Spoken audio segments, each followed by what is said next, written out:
اعوذ باللہ من الشیطان الرجیم بسم اللہ الرحمن الرحیم اللہ يتوفى الأنفس حين موتها والتي لم تمت في منامها فيمسك التي قضى عليها الموت ويرسل الأخرى إلى أجل مسمى ان فی ذلک لآیات لقوم یتفکرون۔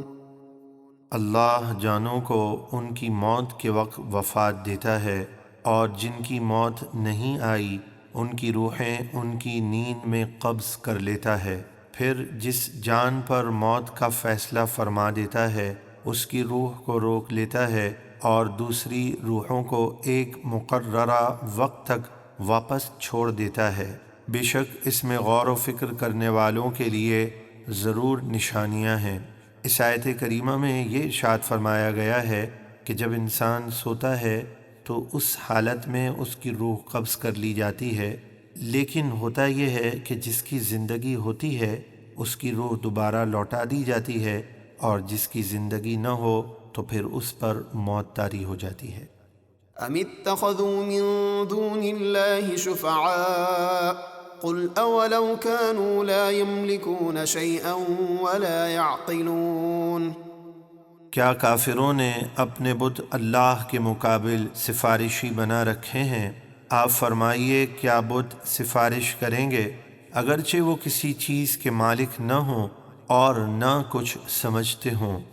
قل للہ الشفاعة جميعا له ملك السماوات والارض ثم الیہ ترجعون۔ اے حبیب آپ فرما دیجئے شفاعت تو سب اللہ کے اختیار میں ہے، وہ جسے چاہے شفاعت کی اجازت دے اور جسے چاہے نہ دے، اسی کے لیے آسمانوں اور زمینوں کی بادشاہی ہے، پھر تم اسی کی طرف لوٹائے جاؤ گے۔ وَإِذَا ذُكِرَ اللَّهُ وَحْدَهُ اشْمَأَزَّتْ قُلُوبُ الَّذِينَ لَا يُؤْمِنُونَ بِالْآخِرَةِ وَإِذَا ذُكِرَ الَّذِينَ مِن دُونِهِ إِذَا هُمْ يَسْتَبْشِرُونَ۔ اور جب ایک اللہ کا ذکر کیا جاتا ہے تو ان لوگوں کے دل نفرت کرنے لگتے ہیں جو آخرت پر ایمان نہیں رکھتے، اور جب اللہ کے سوا اوروں یعنی بتوں کا ذکر کیا جائے تو وہ فوراً خوش ہو جاتے ہیں۔ قل اللہم فاطر السماوات والارض عالم الغیب والشہادة انت تحکم بین عبادک فیما كانوا فیہ یختلفون۔ اے حبیب آپ عرض کیجئے اے اللہ آسمانوں اور زمینوں کے پیدا فرمانے والے، ہر پوشیدہ اور ظاہر کے جاننے والے، تو اپنے بندوں کے درمیان ہر اس بات میں فیصلہ فرمائے گا جس میں وہ اختلاف کرتے تھے۔ وَلَوْ أَنَّ لِلَّذِينَ ظَلَمُوا مَا فِي الْأَرْضِ جَمِيعًا وَمِثْلَهُ مَعَهُ لَافْتَدَوْا بِهِ مِن سُوءِ الْعَذَابِ يَوْمَ الْقِيَامَةِ وَبَدَا لَهُم مِّنَ اللَّهِ مَا لَمْ يَكُونُوا يَحْتَسِبُونَ۔ اور اگر ظالموں یعنی کافروں کے لیے زمین کا تمام مال اور اس کے ساتھ اس جیسا مزید مال ہوتا تو وہ قیامت کے دن برے عذاب سے جان چھڑانے کے لیے سب کچھ دے دیتے، اور ان کے لیے اللہ کی طرف سے وہ شدید عذاب ظاہر ہوگا جو ان کے وہم و گمان میں بھی نہ تھا۔ وَبَدَا لَهُمْ سَيِّئَاتُ مَا كَسَبُوا وَحَاقَ بِهِم مَّا كَانُوا بِهِ يَسْتَهْزِئُونَ۔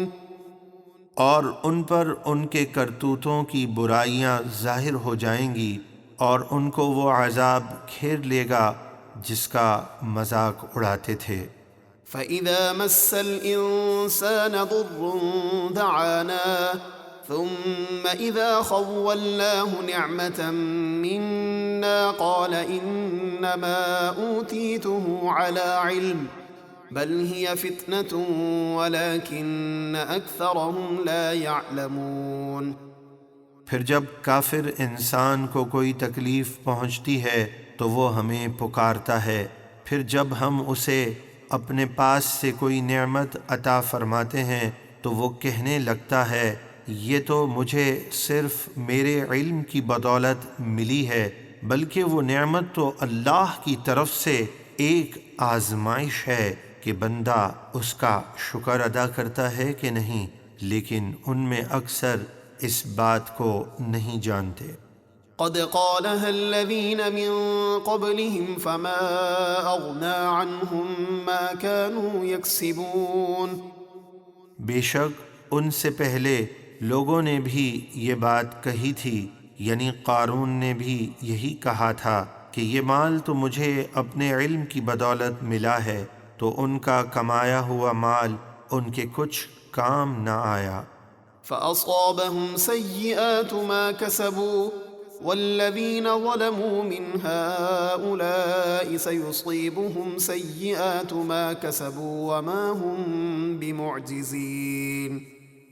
تو انہیں ان کے برے کاموں کا وبال پہنچا، اور ان اہل مکہ میں جو ظالم ہیں عنقریب ان کو بھی ان کے برے کاموں کا وبال پہنچے گا، اور وہ ہمارے قابو سے باہر نہیں نکل سکتے۔